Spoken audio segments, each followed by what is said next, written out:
You know, when a lot of people think about Canadian fishing, they think about pike and walleye and muskies. Do you know what we think about? Smallmouth bass. Actually, no question about it. There's a big one right there. Look at that one. Wow. Wow.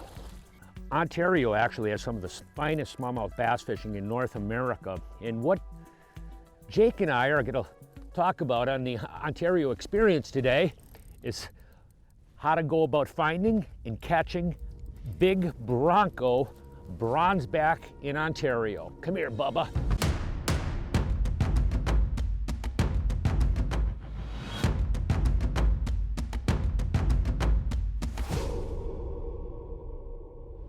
The Ontario experience is the next best thing to going on the adventure yourself. And who knows, this unique show just might give you some ideas for your next fishing or hunting trip.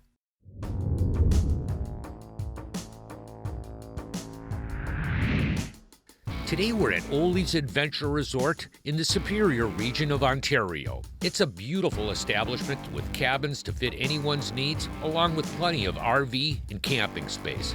Dave and Tammy have over 50 years of experience on Whitefish Lake.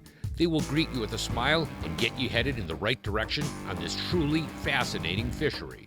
The 7,000 plus acre lake is ultra fertile, spring-fed body of water like no other in the region. For instance, roughly 70% of it is 8 foot and shallower, and it's packed full of fish. Big boy, can you net this guy for me? Yes, he's on an X-Wrap, and I got an issue with him. And I know you're busy back there. Yeah, we got lots going on. What? I know. And mine just popped off on the Ned. Yep, there he goes. Wait him back. There you go. Come on. There you go. Oh, look at that. Popped off. You're my absolute new hero. He's got my hothead already out of the fish's mouth, which is a pleasure. I thank you, Jake, for that. Jim, that is a dandy, like they've all been today. Every fish is like that. The interesting thing is about the smallmouth bass in the North Country, believe it or not, most of these fish were stocked here. They used to bring them in on the railroad with milk jugs is actually initially how all these fish actually got started in many of these Canadian lakes, and actually formulate some of the finest brown bass fishing in North America. We'll get her back. The interesting thing is when you look at, particularly in Northwest Ontario, or Sunset Country, there are literally hundreds and thousands of lakes with fabulous smallmouth fishing, and those fish were never natural to any of those lakes. They all came from those stocking programs. And they just keep on moving because so many of these lakes are all hooked together by rivers, and they've gradually have grown and grown. The lake, the interesting thing is the lake we're on here, this Whitefish Lake, most of the people that are here, they all come here for walleyes, and the unbelievable, the size structure of the bass that are in this lake. We were here, Jake and I, and do a little experimental mission. You can't believe it. I mean, there's 4 and 5 pounders of them in here, quite a few of them. Really big smallmouth bass. And very few people target them. They all target the walleyes and pike and the perch.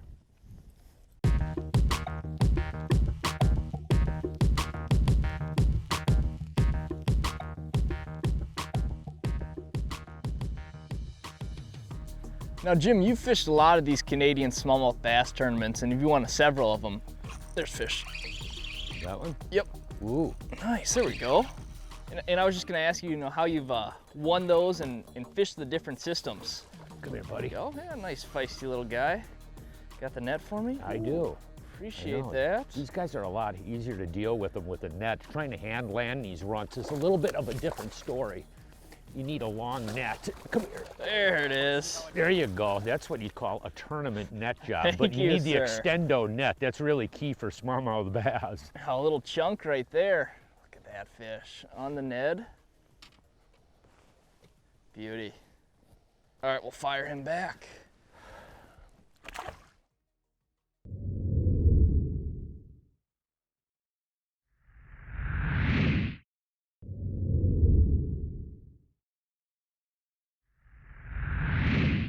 You know, actually, we won the Kenora Bass International Tournament, and the Fort Francis Bass Championship 4 times. The interesting thing is how we won these different individual events. When we won the Rainy Lake Bass Championship, we won it vertical fishing in deep waters. We usually normally fishing there in midsummer, and a lot of the smallmouth bass in that system were relating to and feeding on rainbow smelt that were suspended in deep water. On the other hand, on Lake of the Woods, we'd actually isolate all these shallow water rock piles. I'm talking shallow, 4 or 5 foot on top, and we'd just throw little black grubs and little craws right up on top of these humps, and we'd get a milk run of 50 of these humps, and you'd go through them as quickly as possible, and we ultimately have won that event twice. But the lake we're on right here, this is sort of an intriguing lake. We're on Whitefish Lake in the Superior country of Ontario, and this whole lake is shallow, and it's got a little bit moderate to stained water, and a lot of the fish in this particular lake, because there is no deep water, they're all shallow. A lot of the smallmouth bass fishing in this lake resembles a lot more largemouth bass fishing. Okay, Bubba, we're back to work. Go.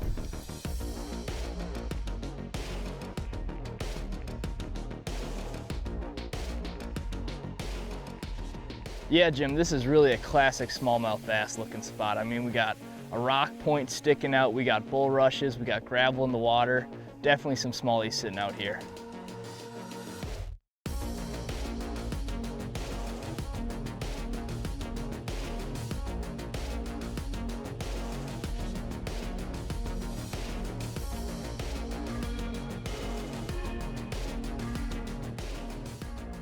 There's fish. Wow. He's just digging, nice fish.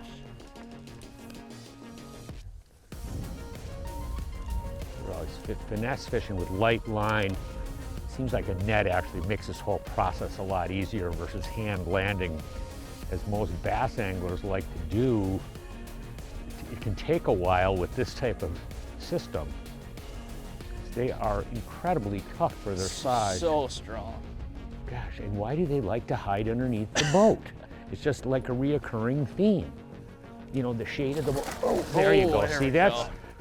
oh, there you go. Look at Nice that little scoop. whopper There there. we That's a go. nice one. I know one thing, you gotta have a net in this neck of the woods, because you never know what's gonna bite on your line. It could be a giant smallmouth bass, could be a giant muskie. It could be a 10-pound walleye. You never know. Look at that beauty. Just been eaten, super thick. Awesome fish. On the Ned there, get her unhooked. Pop her back.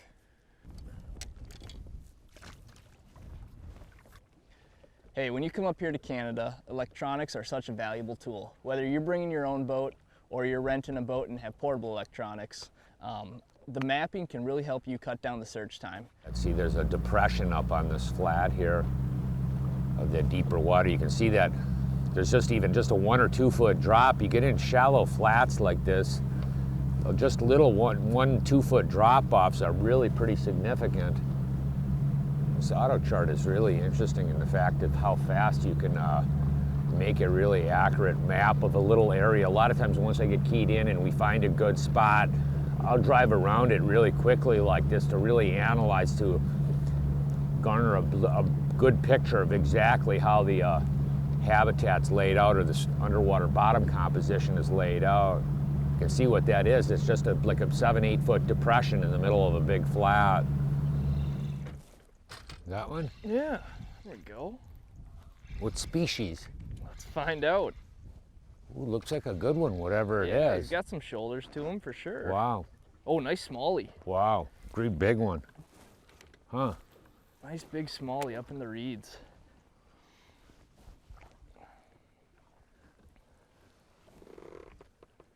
Get him up here. How big is he, Jake?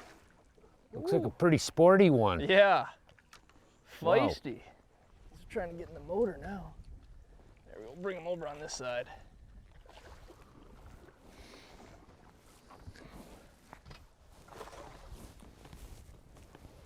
Get that. Oh, come on, buddy. This guy just has no quitting him. There he is. Nice fish.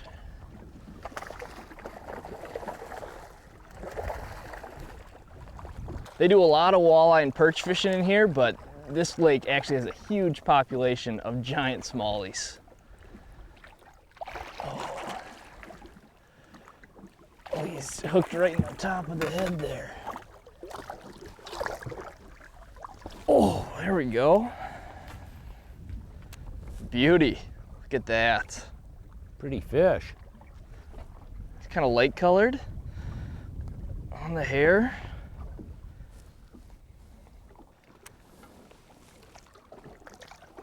There he goes. You know, when it comes to smallmouth bass fishing in Ontario, as you can see in my bait selection, Jake and I got a lot of different lures, from really loud, aggressive baits. We got topwater lures that represent minnows, lures that represent crayfish, lures that represent bugs. Over the last number of years, this has really become a big thing in bass fishing, believe it or not, and it's the marabou jig, particularly for giant smallmouth bass. Actually, the intriguing thing is actually two brothers, Norm and David Lindsay, actually really popularized finesse smallmouth bass fishing at the Kenora Bass International with this hair jig. I don't even know how many times those guys kicked our butts in those tournaments, throwing little black hair marabou and catching giant bags of giant smallmouth bass.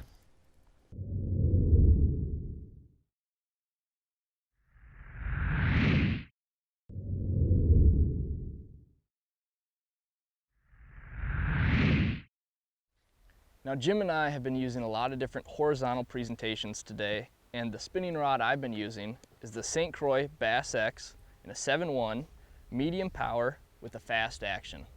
I've got it paired up with a Daiwa Exceller in the 2500 size. This reel is super light and it's got a super smooth drag system, which is really important when we're fighting these bigger fish. We've got it spooled up with 8-pound Suffolk 832 braid.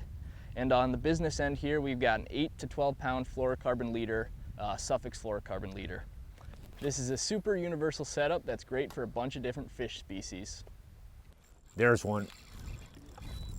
Oh, there's one. Wow. Wow, did that sucker just drill it? There's a big one there. Yeah, we got a real Bronco Billy on here. All right. Wow, boy, did that fish just crushed it. Come here. Wow. Got the net for you here, Jim. Thank you. Yeah. That is a dandy. Yeah. Wow, come here, buddy.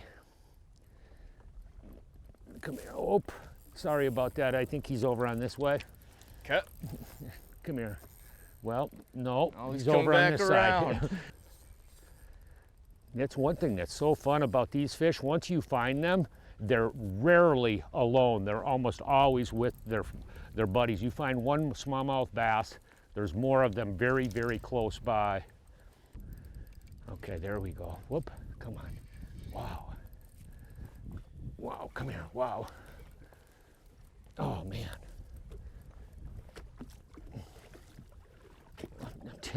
I'm telling you, I'm telling you, these guys are so strong. Come here, come here, come here, come here, come here. Okay, there you go, there you go.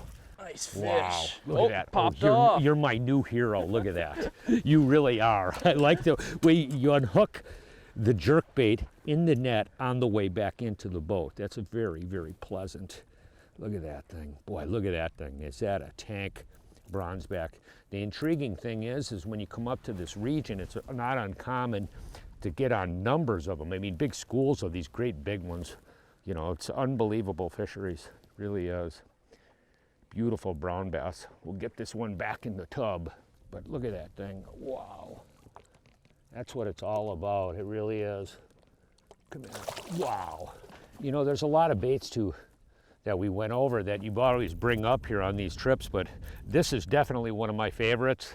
This is a X-Rap hothead, this particular color up here, even in really clear water. So, you know, what we use it as an attractor bait to find fish. And it does a fabulous job of it, no question about it. I can't tell you on how many different bodies of water I've caught big, giant smallmouth bass, anywhere from relatively shallow water like what we're fishing today to fishing this over 10, 15 foot of water, calling fish off of deep points and sunken humps. Okay.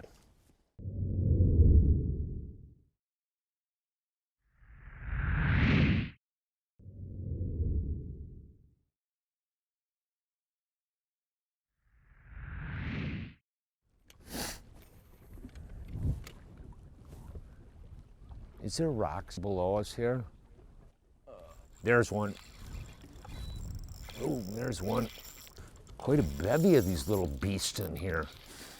You know, that's one thing, you come up on a trip like this is, Jake and I love catching any different species of fish that swim, so we're experimenting and looking around the lake, and you see different habitats. So what we do is we actually have a lot of rods rigged for doing different things. We're fishing for walleyes. We got some pike rods rigged. We got some rods that'll sort of work for both smallmouths and walleyes, but we'll intermittently fish that. This is just like a little hard gravel spot in, you know, in front of the bulrushes, which actually in these types of lakes sometimes can hold walleyes as well as smallmouth. Sometimes you'll have big pike and fall up there. Oh, that was a biggie. That was another 4 or 5 pounder, 4.5 quarter pounder. Yep. Ooh, Oh, another that big was a bummer. smallie. Holy Real mackerel. big smallie. Jake, you're really starting to impress me. I may have to put out, you're just throwing a black hair jig, Yep, throwing for black hair. anything. Nice fish, holy mackerel. Yeah, that is a Bubba, horse right there. that's a whopper. That's what we're looking for. Oh, stay on the motor, buddy. There he goes. Wow. There's another one. Ooh, oh, another great big one. Ooh, wow. Wow. He's a real leaping Lena. He was out, Jake, away from the edge of the bulrushes. He was out in front. There's actually like a little bit of a hard rocks that goes out, little rock extension here. Come here, buddy. Not as big as Mr. Jake's, but it's a pretty good one. That guy's tough. Yeah, feisty. There it is. There you go. Wow. Beauty. And boy, did he just munch that hair jig. Just got all of it right there. You know, it's sort of intriguing that a lot of these lodge owners like Dave and Tammy, and where they used to totally cater to more walleye and pike fishermen, in recent years, a lot more of these camp owners are actually catering to more of the bass market because of the quality of the smallmouth bass fishing in many of these lakes. I know a buddy of mine told me the exact same thing. We were coming up to Whitefish Lake, and he goes, "There's really big bass in this lake." Buddy. Yeah, I'm just gonna net him quick. Make it easy for myself.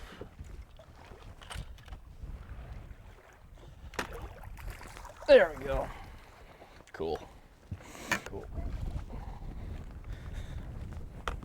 Yeah, wow. Still a little chunk on the hair. I don't know what species this guy is. Must be another bass. Yep, great big one. Wow.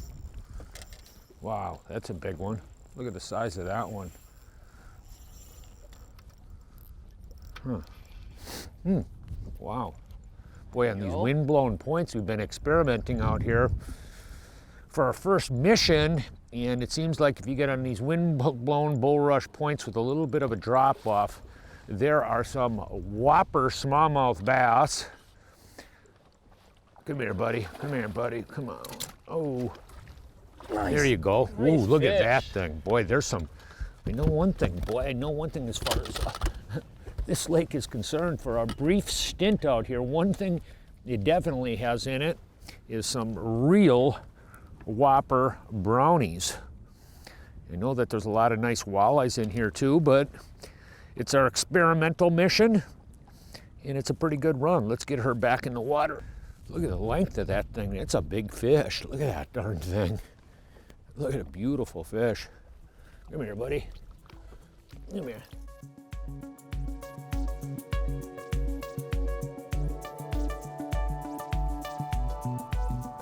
Got him. Nice.